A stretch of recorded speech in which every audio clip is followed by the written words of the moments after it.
नमस्कार। कल कमानी ऑडिटोरियम में श्यामा प्रसाद मुखर्जी जी के जीवन परिचय पे एक नाट्य मंचन हुआ। बहुत अहमियत है इस बात की।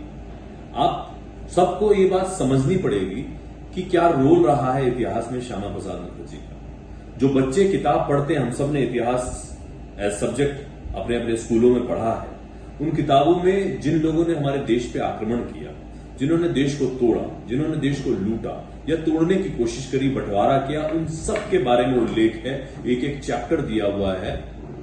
लेकिन श्यामा प्रसाद मुखर्जी जिन्होंने अखंड भारत की नींव रखी, जिन्होंने लोगों को सपना दिखाया कि भारत अखंड होना चाहिए, जिन्होंने एक निशान, एक प्रधान, एक विधान की बात रखी, जिन्होंने कहा कि जो कश्मीर हमारा है वो सारा का सारा है, जिन्होंने पश्चिम बंगाल को देश से अलग नहीं होने दिया जब पार्टीशन हुआ था, जिन्होंने बात बात पे जब भी देश का अनहित होने की बात कांग्रेस ने रखी, नेहरू जी ने रखी, किसी ने भी रखी, उसका विरोध किया, 2 बार मंत्रिमंडल से इस्तीफा दिया अपने नैतिक आधारों पे। एक ऐसे आदमी का एक शब्द भी उल्लेख नहीं है, उनका नाम तक कहीं इतिहास में नहीं आता, पढ़ाया नहीं जाता। एक बहुत बड़ी पहल थी कल दिल्ली के अंदर कमानी ऑडिटोरियम में उनके ऊपर एक नाट्य मंचन हुआ।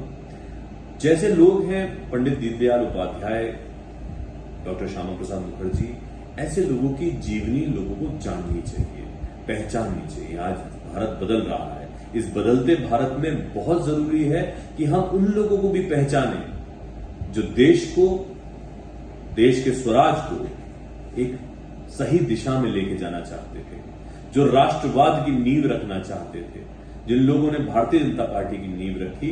ऐसे लोगों को जानना बहुत जरूरी है। बहुत जान लिया कांग्रेसियों को, बहुत जान लिया ऐसे लोगों को जिन्होंने देश पे आक्रमण किया, देश के टुकड़े किए, देश को लूटा। अब जरूरी है राष्ट्रवाद की, अब जरूरत है अखंड भारत की। धन्यवाद।